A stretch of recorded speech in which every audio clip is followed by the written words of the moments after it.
In today's video, we're going to be taking our first look at the winter of 2024 to 2025. And I know it's early. All we're going to be talking about is previous winters and kind of all that we can talk about so far, which is mostly going to be revolving around La Nina, some model guidance in there, although I would take that with a grain of salt. And it's overall just going to be a fun discussion to get us started with the upcoming year of many discussions about the upcoming winter. So I hope you guys enjoy it. Let's just go ahead and dive into things with those disclaimers aside. I'm going to talk about the winter of 2021 to 2022. We will be talking about all of the previous few winters here, but I wanted to just take a look at all of the temperature anomalies, and we see a lot of warmth around the southeast here for this particular winter of 2021 to 2022. We did have plenty of cold to go around for especially the west, and then the upper Midwest and northern plains here. It was most of the southeast and south central corridor that struggled, and we were near normal here throughout the Ohio Valley and northeast. Now, for the winter of 2022 to 2023, things were a lot more divided in half here, a little bit more clean cut. We had cold in the west, probably featuring mostly a negative PNA that I talk about so much, and that just stands for Pacific North American Oscillation, by the way. All that means is cold temperatures out west, and what it does is it causes a trough to mostly sit over the west here, and then a ridge over the east, and you can totally see that happening here. Even though this is a 3-month sample size, you can still see this anomaly really playing a strong role in that particular winter. So you see a lot of this when you have the cold out west, and sure enough, we did have that. So I think this was the dynamic for a majority of that 2022 to 2023 winter, and you can see how this would cause a really struggle to have any snowfall in this eastern region, especially when the jet stream is mostly rising through the central states. We likely saw a lot of lows cutting through the Great Lakes and Midwest here, and if not, they'd move into here and be a lot of rain events. So that is a disappointing winter overall, and I know a lot of the previous winters have been that way, unfortunately. So hopefully we see a big change this upcoming winter. I will say it will be a lot different than last winter. Here is that winter, because last winter we had a strong El Nino, where we're going to have quite the opposite this year. Maybe not a strong La Nina, which would be pretty bad in its own sense. Typically, I know there's a lot of confusion around El Nino and La Nina, but my rule of thumb, if you live in the eastern half of the nation especially, is if you want cold and snow, you really don't want to have a strong La Nina or El Nino. You want to be somewhere as close to the middle as possible. It has been so many years since we've seen a neutral ENSO, which would be neither a La Nina or El Nino. And in years, in the past 10 or 20 years where we've had those, we have done quite well as far as cold temperatures and plentiful amounts of snowfall. So we've been really up and down severely in the ENSO department. We've been having strong El Ninos and then a pretty significant La Nina, which we had 3 years in a row. So I'm hoping to see us move into some sort of middle ground here. For that strong La Nina or El Nino that we just had previously, it really causes a quicker jet stream oftentimes, and this pulls this Pacific air as that jet stream moves over the Pacific all the way across the nation. And you can see, and even for Canada, this just leads to overall warmer temperatures for most everywhere, with more neutral around the southern areas of the United States because of that above average cloud cover and storms. Rainfall and clouds can obviously cause a little bit less warmth, as that sun on average isn't beating to the ground every single day. So this is a very classic strong El Nino look that we had last winter. Now, as far as everything that's upcoming, let's talk about the ENSO for the upcoming winter. And we can see this is where we're at now, kind of the springtime. We're just at about the dropping below El Nino status, which you can see we're expected to do. This is kind of like a spaghetti model, if you're familiar with those hurricane outlook spaghetti models. In this particular one, every single forecast here is calling for the ENSO forecast, and this is the neutral line, which again, I would like to see us as close to possible to that. You guys know I'm cheering for cold and snow, by the way, so that's where I stand if you're curious. Here is your El Nino line right there, that dashed one below the one I just drew, and here's your La Nina line, the dashed one above where I just drew. So anywhere above this El Nino one is in the El Nino territory, which we'll just do an up arrow for El Nino. Anywhere below this lower line is going to be a La Nina, getting stronger, obviously, the further down it goes. And somewhere in between these would be the best. But if we were to take a look at the mean average of all of these models, by the way, I know I'm all over the place, but the months are at the bottom. So DJF is specifically what we're looking for, and that's December, January, February. The fall time would be SON, September, October, November. Summer would be JJA, of course, and then springtime is MAM.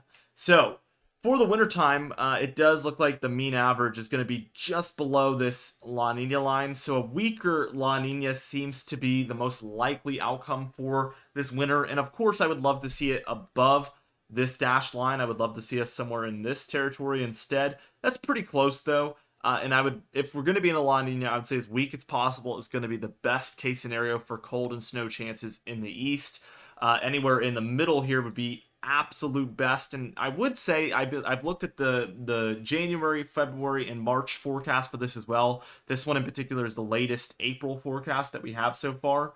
And it has been trending further and further towards this neutral line. I think we saw models, mostly the mean average, around the -1 degree mark. Now we're creeping towards the -0.5 degree mark. So about half as strong of a La Nina as we've previously seen these models calling for. If it continues to trend in this direction, we could see this go all the way towards more of a neutral winter. But I would say that the likelihood is still going to be around what this is calling for, a weak La Nina territory, unfortunately. But this is very, very good compared to what things could be. Of course, if we were talking about a very strong La Nina or a very strong El Nino, I'd be much more concerned about that playing a negative role towards potential snow and cold chances.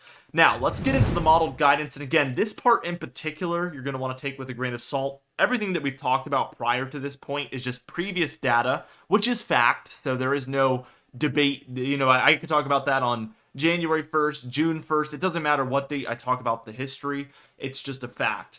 As far as the ENSO forecast, models are typically very, very accurate, and we have a lot of historical data for ENSO. So talking about the El Nino and La Nina and the impacts that could have is, again, something that we could talk about all year round. Doesn't really matter. There's never too early of a time, unless you're talking multiple years ahead of time.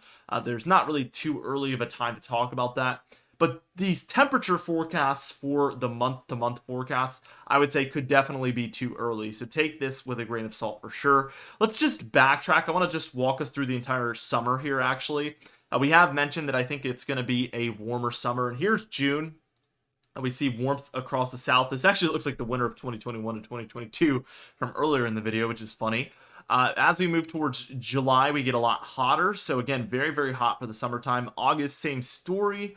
And then as we move towards September, we're still quite hot. Could be a summer-like September, which I personally usually am sick of the summer by September.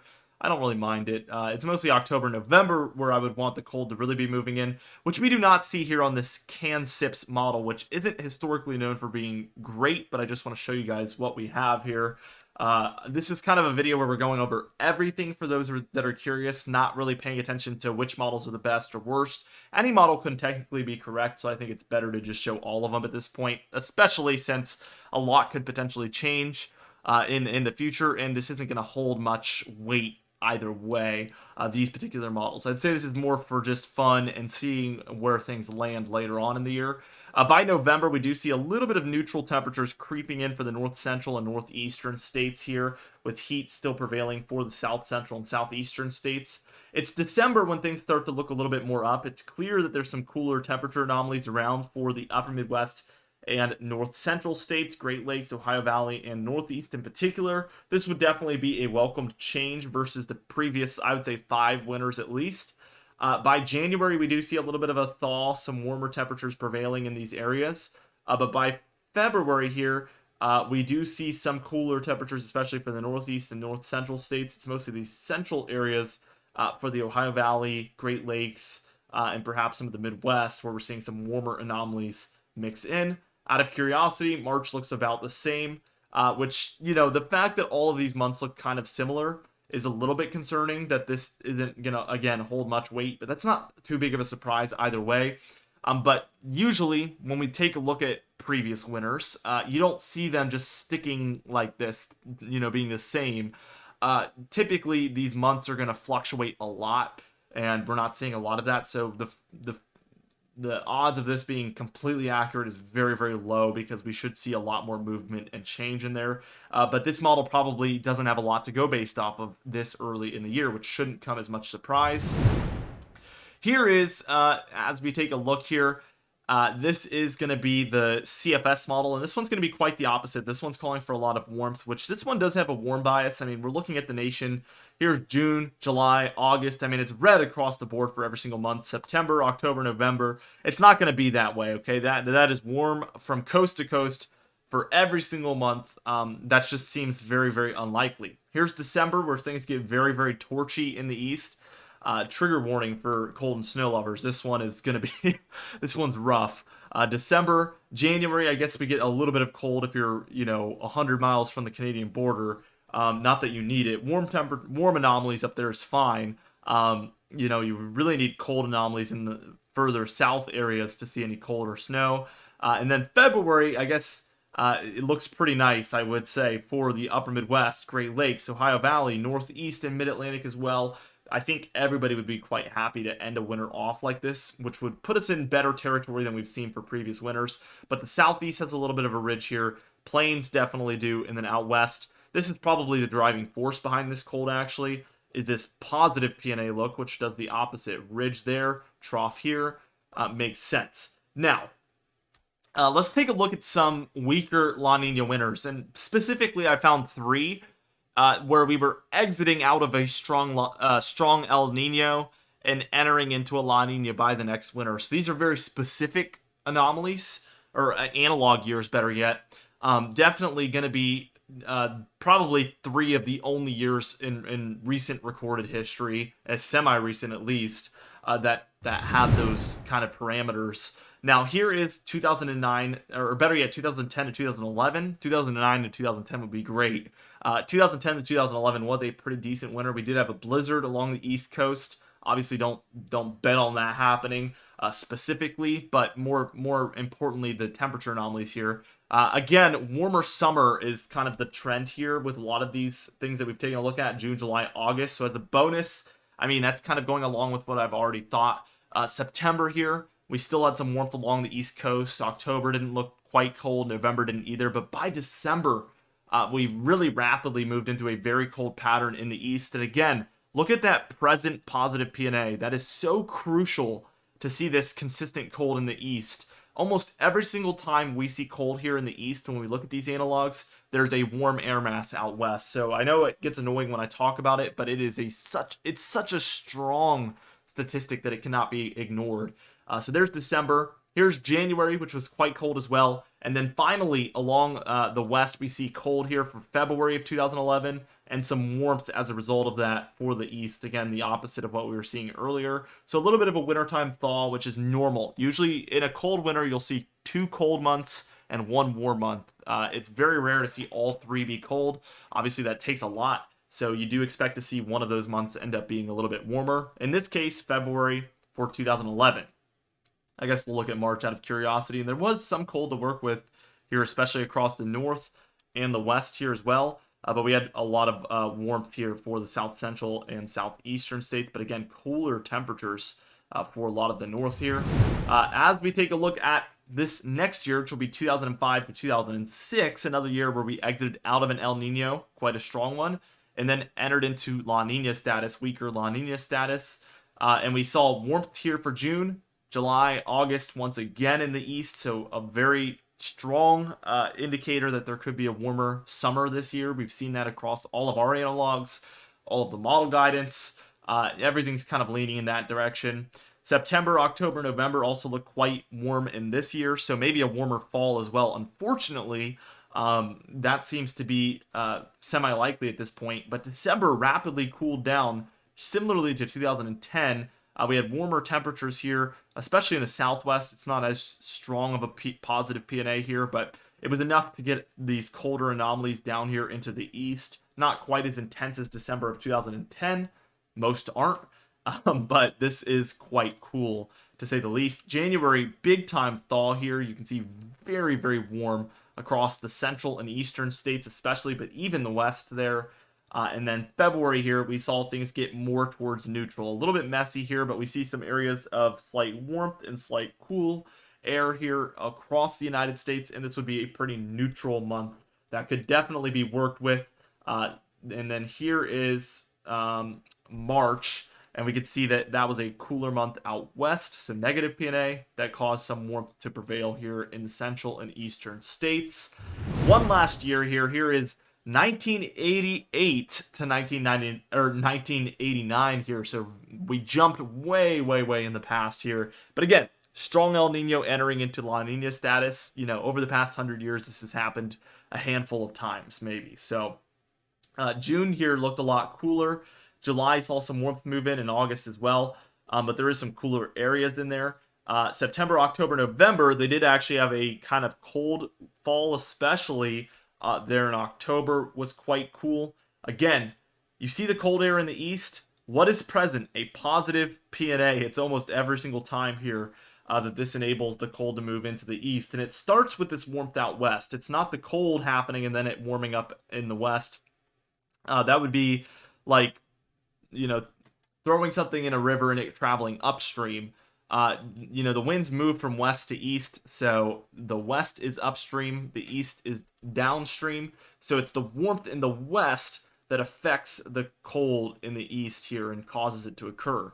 Just want to clarify that note there. Let's move into the winter. December was quite cool, as we've seen with every single one of these analogs. So that seems to be a strong similarity. And then January was warm. So 2 out of 3 of my analogs have a warm January. And then February was cold once more. And I believe so 2010 to 2011 had a warm February. So 2 out of 3 had warmer Januaries, and then 2 out of 3 had colder Februaries, and then all of them had cold December. So that is the statistics here with my 3 analogs that I wanted to show you guys here today. These analogs, similarly to the earlier portion of this video, are fact. You know what I mean? I can talk about this any day of the year, and it does not change a thing as long as we have a good representation of what we expect with the ENSO. I think that it's never too early to talk about these things. Again, the temperature anomaly model segment of this video, where we went over the CANSIPs, the CFS in particular, definitely don't put too much weight or stock into that. These models tend to flip all over the place with those temperature anomalies, especially. The ENSO forecast might change very subtly, but those models tend to do very solid, and they don't jump all over the place, okay? So they have a very firm grasp of what they expect, and we don't see that fluctuate much at all. So that is why those are very accurate and easy to put stock into early on, and that is something that I have quite high confidence in. But those temperature anomalies on the models, I do not. But these analogs based on the ENSO forecast, I do have a pretty good confidence in as well. So I'd say that definitely the historical data is the stuff to go based off of this time of year in particular, and stuff that we have more confidence in. Anyway, with all of that being said, I hope you guys enjoyed this video. We will be talking about the winter more coming up soon as we start to talk about winter thoughts. We'll go over the model updates and everything, and we're going to start doing these probably bi-weekly, or at least once or twice a month. I guess twice a month would be bi-weekly. So yeah, once or twice a month is probably going to be the upload frequency for these. And then before we know it, we'll be talking about winter forecasts, and I can't wait to make those. So be sure to subscribe, as we do upload every single day. You can even hit the bell icon for daily notifications when we upload, so you never miss one. Be sure to like the video if you did enjoy it, leave a comment down below, and I'll see you guys in the next video.